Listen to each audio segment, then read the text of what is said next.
stand together, we'll never fall. We can make a difference. Well, hi there and welcome back to another episode of the All Around Growth Podcast. My name is Rob Kaiser and I am your host. Today is Thursday, October 13th, 2022. And this is episode number 442 of a show where we co-create life together, a show where you join me with my family on our farm and homestead as we grow all around, where we talk about the 5 W's and how, as we grow the family business here at York Meadow Farm, 2 of the ways that we are growing the family business predominantly involve fermented foods and bath and body products. Dad's been handling the fermented foods for quite some time. Mom's been handling the bath and body products. Since June of 2022, I've been working full-time helping Dad scale up the fermented foods operation. And over the winter time, when the markets slow a little bit, I hope to be working down in the Mad Soap Laboratory to learn more about that. I talk about York Meadow Farm because they sponsor the show, and you can learn more in the show notes or just simply checking out yorkmeadowfarm.com. You can learn more about everything that's going on here with the ferments, with the bath and body products, with our tenant farmer Cody, and I really need to get on an interview with him so that you guys can learn a little bit more about him and everything that's going on here. And in addition to sponsors, I'd also like to give a shout out to Brian from the Lots Project. I tuned in to his show this morning on Telegram and also subscribed with the farm page to his YouTube channel, and I would encourage you to do the same. I will link to the Lots Project YouTube page in the show notes, and go ahead and subscribe to his channel. Let's help him get to 1,000 likes. He's a little over 800 right now, and with your help and the help of others who share the show, listen to the show, we can help push him past that benchmark and help him get to 1,000 likes. So make a point to get over there and do that, and make it a part of your routine too. Tune in, have him in the background. He's always talking about interesting stuff. We were talking a little bit about Bitcoin this morning, just the ease of use and how to get accustomed to it if you're not familiar with it. And he's covering all sorts of different topics in the morning based on the travels and the adventures that he is currently on. So check out the Lots Project. Link will be in the show notes. And the topic of today's show, guys, without any further ado, is Dilly Beans. Now, I mentioned yesterday that we were going to talk about this and that I was going to share my recipe. So I made sure to test them yesterday because, well, if they didn't turn out right, first and foremost, I've got to make some adjustments to what the hell I'm doing for the harvest dinner coming up on Sunday over at Cody and Elaine's place. Again, I'll link to Cody's Instagram page so you can follow him, learn more about what's going on with Cody as well, show him some love in addition to Brian and the Lots Project. But check out the show notes, show everyone some love, learn what's going on here with us and our lives and everyone that's involved in them, and participate in their lives too, co-create life with them. That's what this is all about. Now, the Dilly Beans, turned out well. I was a little concerned about their texture. Okay, I've heard some things about the rough, stringy texture when it comes to fermenting Dilly Beans, fermenting green beans. I don't know what variety of green beans these were. These were gifted to me, and I think the texture's okay. I don't think they're too stringy. I think it's pretty much what one would expect from a bean. Now, I started these on August 12th, And that means they have been, I didn't do the math on this, I did the math with my recipe, but let's do some quick math on August 12th. August 12th was a Friday, so we've got 1, 2, 3, 4, 5, 6, 7, 8 weeks. 8, 7, 56, 7, 8, 9, 60. These have been fermenting for approximately 2 months, and they are good. They turned out well, and I'm going to cut them to fit our little 16-ounce jars and see if I can even custom print some labels for the jars and give them away as gifts. Okay, so how did I make these dilly beans? Okay, what I decided to do was simply use our recipe for garlic dill cucumbers, garlic dill pickles, and I modified it slightly. I modified the spice blend slightly, and I added a couple ingredients. So let me tell you what I did. And I want to preface the recipe that I'm going to share with you with the idea that you need not be married to a recipe, okay? Use the ingredients that you have, use the spices that you like, and the only thing that I really want to advise you to be mindful of is the salt content in your brine when you are soaking vegetables like in this manner. Okay? When you make sauerkrauts and other things, generally speaking, the brine creates itself. The salt extracts the water from the cabbage through the process of osmosis, if you will, and the vegetables end up being submerged in their own brine. With beans or cucumbers in the form of pickles, or if you're doing okra or even kimchi for that matter, oftentimes additional brine is required to keep those vegetables submerged, and it's important that your brine is not too salty. 4% salt, and basically if you've got a gallon of water is 128 ounces or 3,629 grams. 150 grams gives you a salinity content of 4%, okay? So I'm just going to give you what I had in terms of the beans final weight. I trimmed off the ends of the beans and just soaked them in a 2-gallon Cambro container. I've talked about these containers in the past. I think they work extremely well, so I'll go ahead and link to them in the show notes.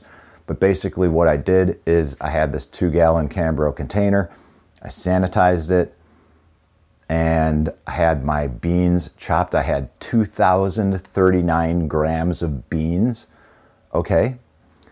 And I had 110, well here, first of all, let me list the ingredients and then I'll list the quantities afterwards. So my ingredient list was as follows: green beans of any variety, fresh dill, dill seed, yellow mustard seed, whole black peppercorns, fresh garlic that we're going to slice, red pepper flakes, coriander seed. You're going to need salt for your brine. We like to use Redmond salt. I like to use Redmond salt. You can use any kind of salt. And then you're going to need, black tea bags work well. We also used bay leaves, and in this recipe we used grape leaves. You might still be able to find some wild grape leaves depending on where you are. Here in the Midwest, anything that's still up on the vines has been pretty eaten up by bugs. So we're pretty much beyond the point where we can use grape leaves. Now that's it. So I will list out the quantities that I have, and then you can again adjust the ratios based on the quantity of beans that you have, based on the quantity of cucumbers that you have. You could replicate this with okra. You could replicate this with a number of different vegetables, although I think if I did okra, I might change up the spices a little bit. But anyways, we're not talking about okra, we're talking about beans. So I had 2,039 grams of fresh green beans. I had 110 grams of fresh dill. Basically like a few big bunches, a couple big bunches. 34 grams of dill seed, 50 grams of yellow mustard seed, 8 grams of whole black peppercorns, 80 grams of sliced garlic, about 2 grams of red pepper flakes, and somewhere about 1 or 2 grams of coriander seed. Okay? So you got your beans in a bowl, you got your spice blend, or just your spices in a container over here, and then over to the side you've got, say, 4 or 5 or 6 black tea bags. We just use simple Newman black tea, Newman organic black tea. I think I put in about, my notes say 6 bay leaves and grape leaves, but I don't remember how many. And it doesn't really matter. So let's just say a bunch, a handful of them. Now what I did with them and how I used them was I just kind of threw them in there. And the reason we're using grape leaves, you can use all sorts of things. And black tea bags, bay leaves, and grape leaves all provide the same effect.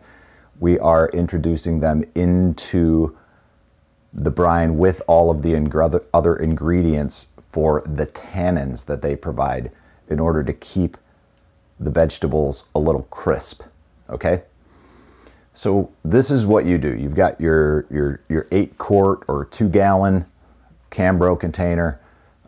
Technically it's 8 quarts. I like to call it 2-gallon because we've got these other 5-gallon containers, and I'm used to calling containers 2 gallons from the nursery industry after all these years. But anyway, you've got your 2-gallon Cambro container, and this is what you do. Take a handful of beans, throw them in there, throw in a bay leaf, throw in a tea bag, throw in a grape leaf, sprinkle a couple, sprinkle some, what am I talking about? Your spices in there. Repeat. Handful of beans, the dill, okay? You definitely want to layer that in there. So handful of beans, handful of dill, spices, tea bag, bay leaf, grape leaf. Handful of beans, handful of dill, spices, tea bag, bay leaf, grape leaf. Handful of beans, handful of dill. Okay, so you're kind of layering all this in there. Once you've got everything in there, if you preferably keep a couple of grape leaves towards the end so you can kind of layer that on top. Then what we do is we take a small plate, set that on top, and we use a ball fermentation spring. I'll link to this in the show notes as well, because that just gives you enough pressure against the lid to keep all of those vegetables submerged under the brine. And because the beans are kind of skinny, the grape leaves keep them from, popping up between the little margin between the plate and the container itself. We refer to the plate as the follower, okay? And that is the weight, you know, oftentimes. So you've got a follower, and then oftentimes you have a weight on top. The springs serve as the weight. Now with this one in the Cambro containers, when you pop that lid on there, it keeps a good seal. It oftentimes allows whatever gas needs to escape without letting anything in. The Cambros are nice because more often than not, we ferment in them without the use of airlocks. So that's one thing that you don't even need to mess with. Sometimes we even do that in 5-gallon containers. The majority of time we do use airlocks in the larger vessels, but for small containers like this, it works just fine. If you're doing something in a mason jar with a tighter sealing lid, use caution, and you know, maybe consider using an airlock or some type of airlock mechanism on that. When you buy the fermentation springs, they do come with a lid that has this. It is an airlock, but not in a traditional manner. It's just kind of a flap with a silicone gasket. They work really well. So these kits are awesome for countertop fermenting in a mason jar. I'll link to these in the show notes, but that's it, guys. Oh, again, once you've got everything layered in there, pour your brine in. Basically, you've got 150 grams of salt to a gallon of water. That gives you 4% brine. And you want everything submerged. Once you've got that brine in there, make sure the brine exceeds the level of the vegetables, where that plate is, the spring, your follower, your weight, whatever you're using. Just keep that stuff submerged under the brine and let it sit. Now we're at a point where beans are likely out of season, but because of the fact that I am, you know, have tested these and I'm going to share these with everybody, I wanted to share the recipe with you so you can keep this on hand for next year. And then what I'll do is I will revisit this recipe next year when beans are coming on, so that we all know what to do with the abundance of beans that we have, because this is a great way to preserve them and then share them. I mean, these would keep until Thanksgiving. They would keep until Christmas. And, you know, as it begins to cool outside, one thing that you can do, just be mindful, is you can simply set your ferments outside in the dark, keep them out of the sun. You know, that'll just add to the temperatures. But as the temps cool, you can slow down the fermentation process by regulating the temperature. And just an idea, okay? But you don't want to overhandle your ferments. Just leave them alone. Leave them alone, let them sit, and enjoy. Like I said, these dilly beans have been going for 2 months now. They could be going much longer, and that is the beauty of fermentation. So I'm happy to share it with you. And if you've made dilly beans, or if you've made any other ferments, let us know in the Telegram chat over at t.me/allaroundgrowth, or comment below in whatever social media you prefer following. I share the show on Facebook. We've got a Facebook group. Share on Twitter. I share on Float. I also share on Gab and Minds. And while I'm not overly active on all the social medias, I am most active on Telegram, and I think that is where the most value is in terms of the audience interaction and the quality of interaction that we all have with one another. So check out the Telegram group for more, t.me/allaroundgrowth. Let us know what you are fermenting. And if you have any questions about anything, let me know there, or just simply send me an email at allaroundgrowth@gmail.com. That is about it for today's show, guys. We will be in the kitchen back at it today, making, I think we're going to make a batch of traditional kraut today. We're going to make a batch of curtido, I believe, and I think I may be making a batch of lemon dill. I might not do all of that today. May do the lemon dill tomorrow, may do the, I don't know, but nevertheless, it's time to get to work. And with that, I hope you have a great day today, guys. This is Rob Kaiser, and thank you.